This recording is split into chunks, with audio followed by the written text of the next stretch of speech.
I'm using this deck again. We've fallen out of touch for some reason. We've fallen out of touch. I love how these two cards just flipped out, right? As I'm gonna speak about it. Wizard of the Woods, Focus, and Frog Sphere Renewal. Interesting. So me and this deck, for some reason, have fallen out of touch. Oh my god. Yeah, see, like, I don't know. It's so I've been using for a couple of days, and I haven't recorded. I've been using, I don't know, another deck. Which deck was I using? I was using the unicorn one, and I was using the animal spirit one, and the soul cards. I don't know. I took a break from this one. This is the deck that started my like daily practice. I mean, I do know why, because I felt very much not like myself for some reason. I've been going through some stuff in my personal life, like just healing of my own, and you know, it kind of throws me off balance sometimes. Not off balance, it's more of like working to balance me out, if that makes sense. Okay, I'm gonna start I'm gonna stop rambling. I'm gonna stop rambling and see what the message is for today. I have a feeling it's gonna be an interesting one, just because I actually feel better today, and I felt like filming. Interesting, because I saw this when I was shuffling. 44, toadstool growth. Okay, that's definitely a good place to start. Oh wow, on the bottom of the deck, 27, owl spirit, wisdom. So I don't know if I want to keep this one. Ooh, transformation, chaos. Okay, let's see what the back of the deck flow. Well, I like how it's in theme. The back of the deck, right? Looks kind of like this too. Same energy, same colors, same flow of things. Wisdom comes with growth, and growth comes with wisdom. But like, which one came first? You know, that's what I'm thinking right now. Like, what came first?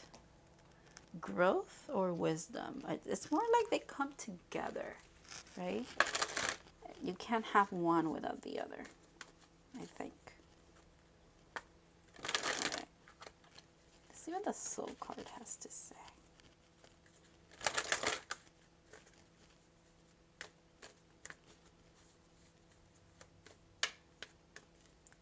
I like how they're mushrooms. Again, with the, I always miss this, but there's a little butterfly right here. It's a red butterfly.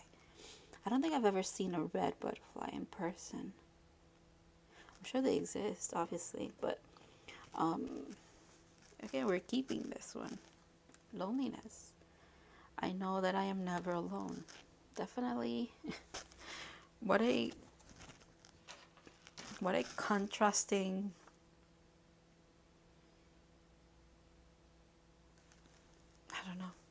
I don't know how this works together, because even like, I'm a very visual person, and even just looking at this, it looks so odd next to each other, but you know, we're going with it because I trust that the message will reveal itself when it needs to. It'll all make sense eventually, right?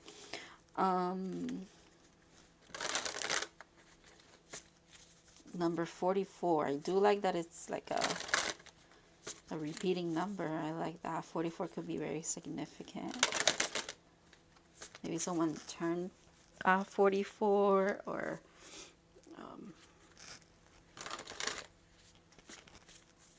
I don't know. Okay, let's see.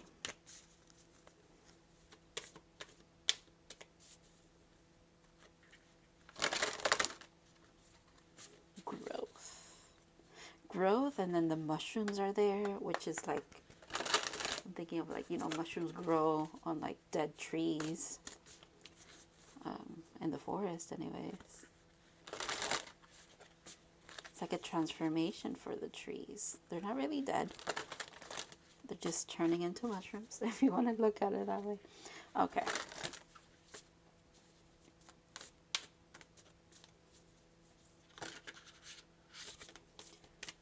Let's do one card from the unicorn and see what the unicorns have to add to this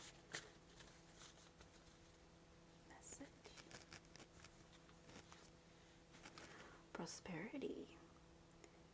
A gift of money is on its way. Your income is increasing. Manage your finances with love. There's a double rainbow back here. Is that showing up? I think so. Interesting, interesting. Because now this... Okay. I think the alone thing or the loneliness thing might be like... Okay. Yeah, that makes sense. It could be like you felt like even though you've been growing and integrating wisdom, you still feel very alone. And you might feel also like you're isolated from people because you might not have the resources that you need.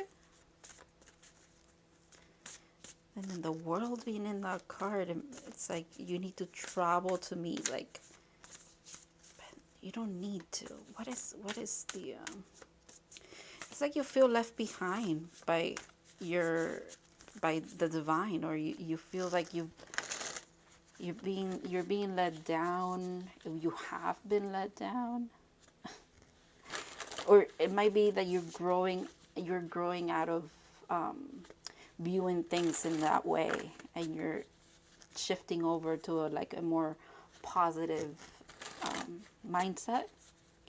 In regards to money, income, but it could also be in regards to your growth in general. Like, I don't think you're belittling, you know what I'm trying to say. You're not trying to belittle what you have learned and accomplished to this point, you know? Is your growth is unmeasurable in you might not have like tangible, because with the money thing, right? That's a very tangible thing that you obtain after you accomplish a certain thing, right? You go to work 8 hours that day, and you therefore have set amount of money that you know you're going to it's like it's a tangible reward, right, that you get, that then you can later on use, right? And it makes your quality of life better, right? So you might not have the tangible evidence or the tangible reward for the growth that you have been doing, and that could make you feel lonely. That can, or like, yeah, I keep thinking abandoned by... It's almost like by whatever you followed as your guidance, you feel like they let you down because you don't see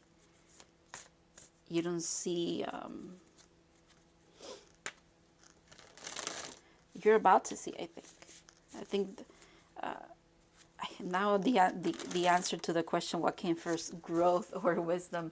I think growth comes first. And once, I'm getting a really cool image. So once you're tall enough, right, you've grown enough to have a different, like an eagle eye view of your surroundings. Once you've, and I don't want to go through the whole thing of like raising your vibration, and you're in a different set of consciousness or whatever, or you're above others looking down. That's not what I mean.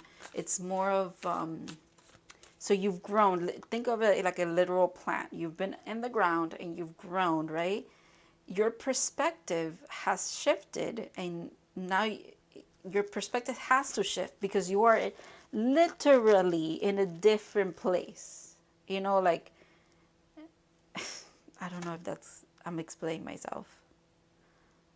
What your environment used to be when you were a little seedling in the ground is 100% not the same once you are a little sprout or a little leaf that's outside of the ground.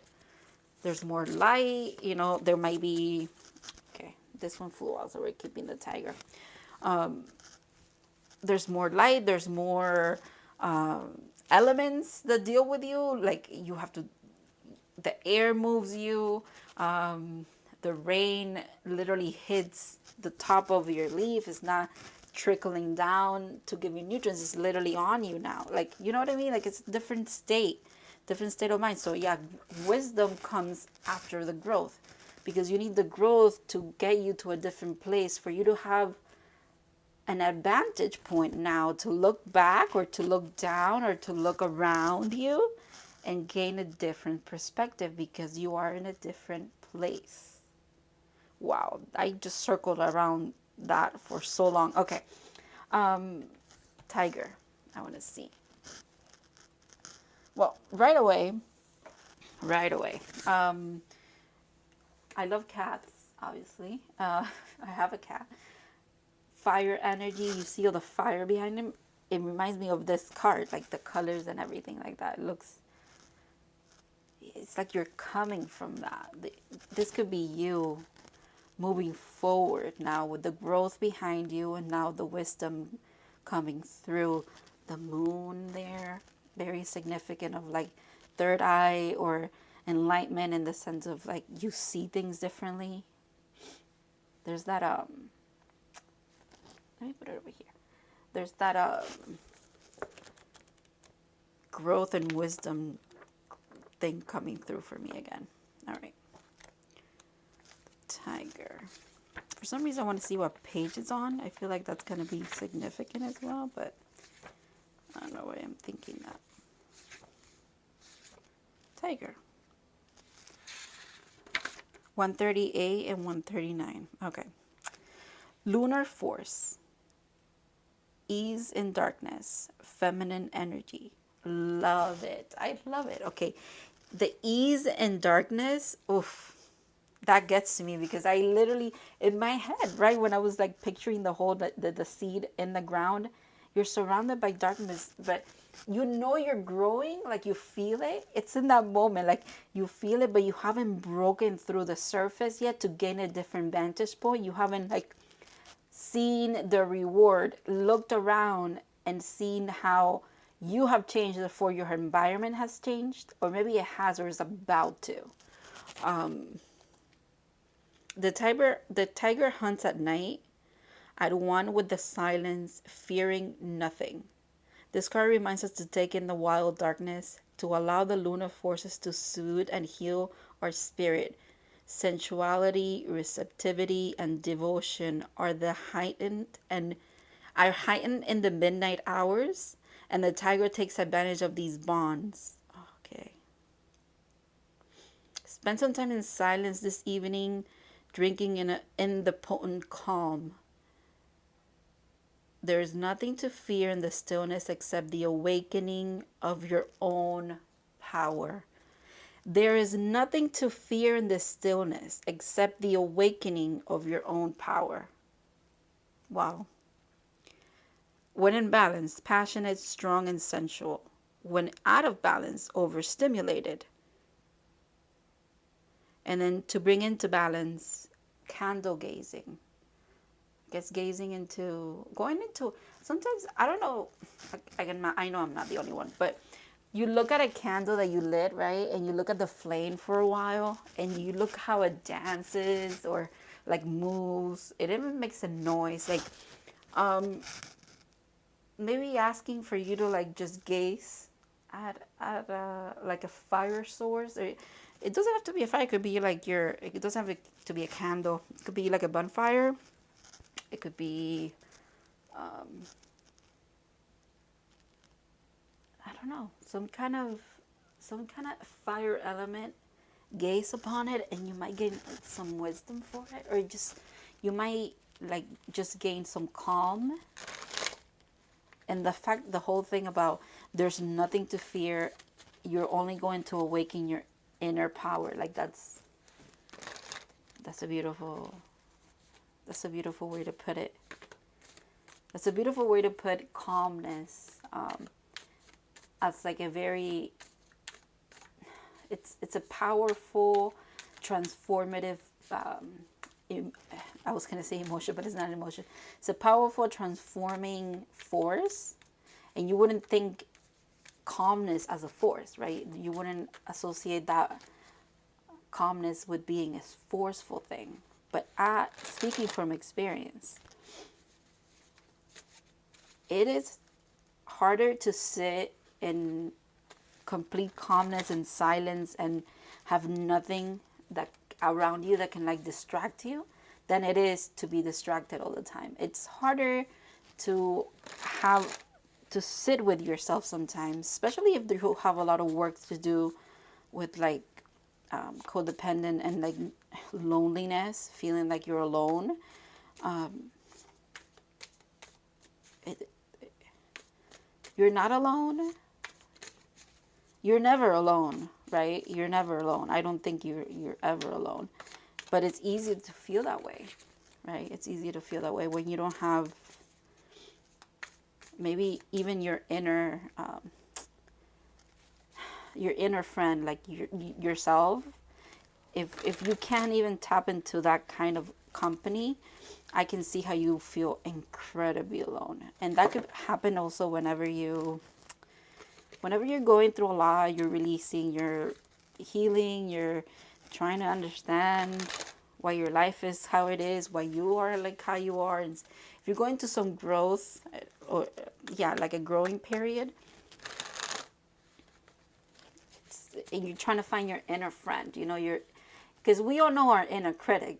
That voice, honestly, might be our upbringing, our generation, I don't know. But that voice is so clear and easy to find. That person in your head that's like criticizing everything that you do, could have done, liked, have not liked, everything.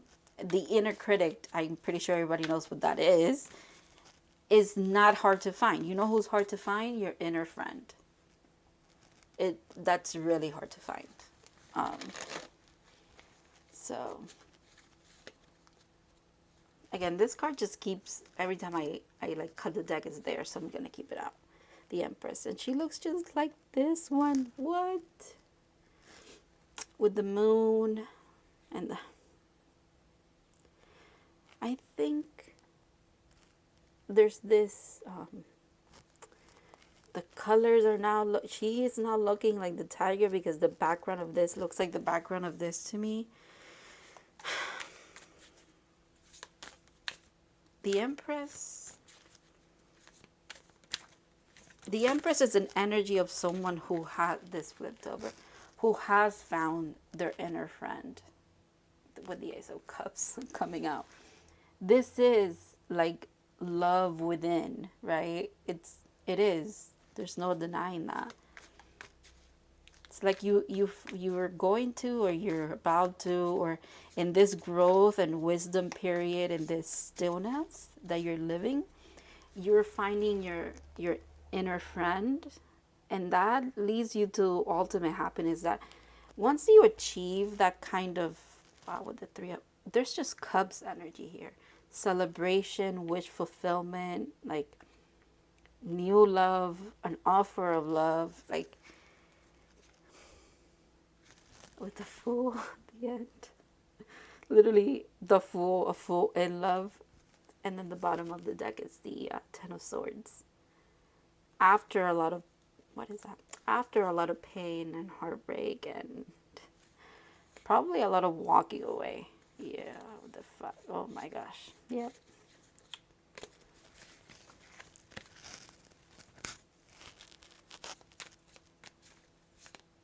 Ace of Cups, Nine of Cups, Three of Cups. Literally like celebrating with friends. But this feels a very, I don't want to say it's a solitary celebration, like it's just you, but it does, because you're not like you're never lonely. I think it's not just you celebrating, it's like your spirit team, your ancestors, whoever you co-create with, even if it's just your future self, and that's the only thing that you like as like see as your guidance or your whatever.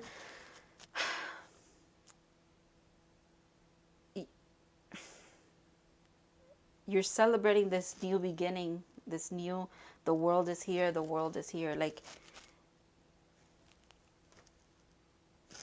Yeah, I'm overwhelmed. I'm overwhelmed by the there's so much, and like I can't really say what I mean and mean what I say. I don't know what's going on. All right. So, page 44, okay? Let's see. As long as I live, I hear waterfalls and birds and winds sing. I'll interpret the rocks, learn the language of flood, storm, and the avalanche. I'll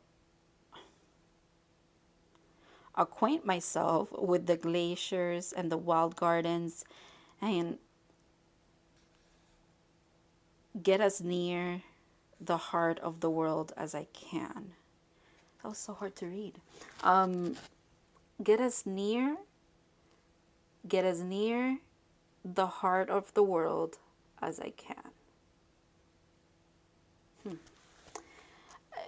The world, heart of the world. It's almost like it's making me think of. Oh wow, this was 9/11 this year.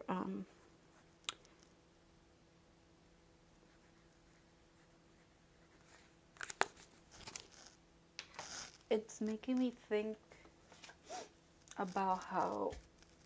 Oops, sorry about that.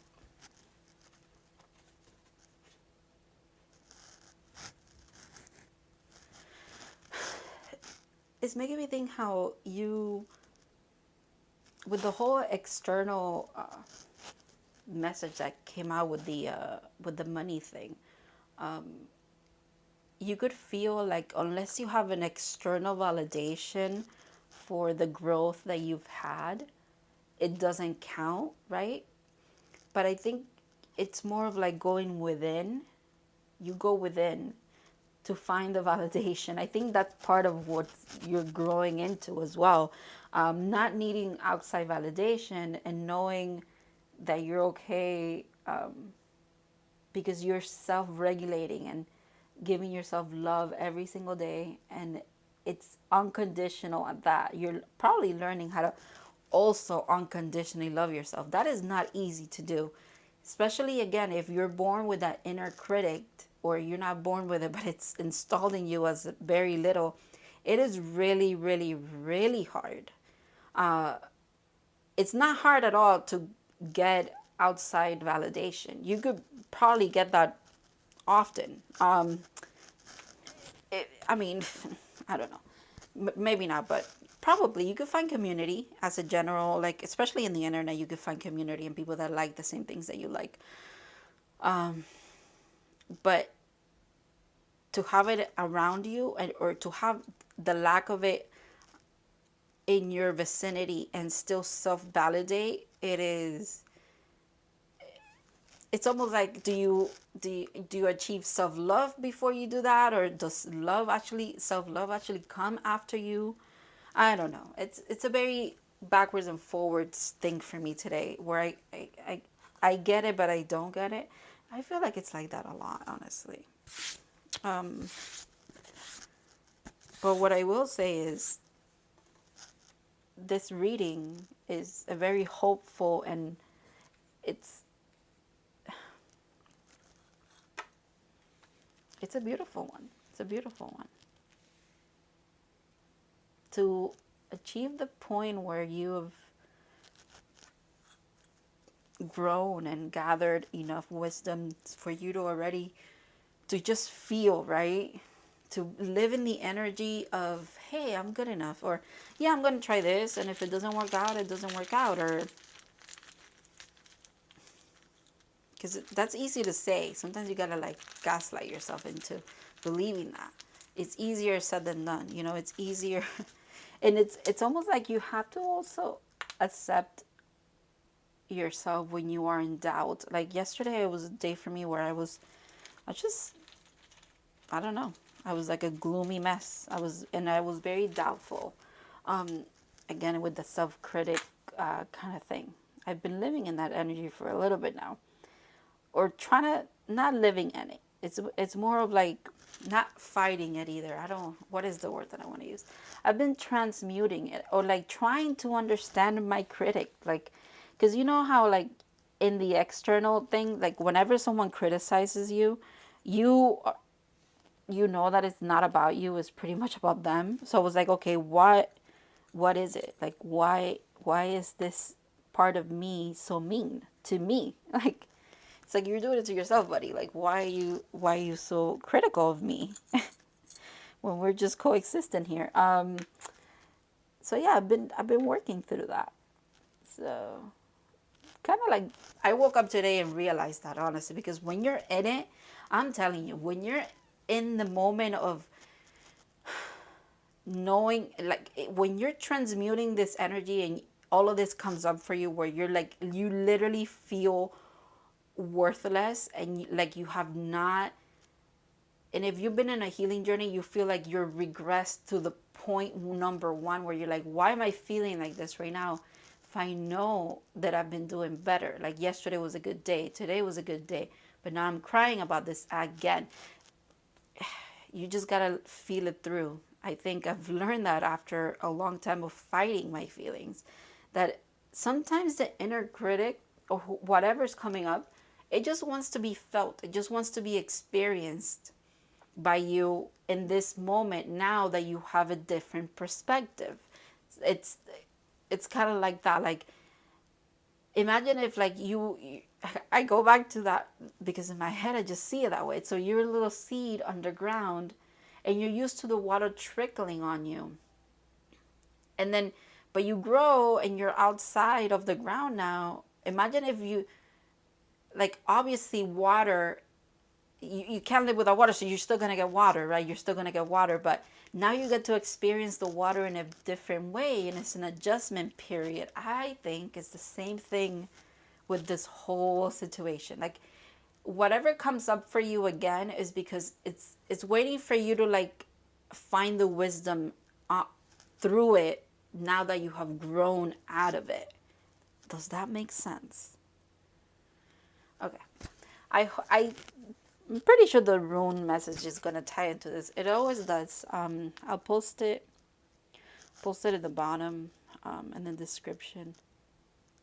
I wish you all an amazing, transformative Scorpio season. This is so.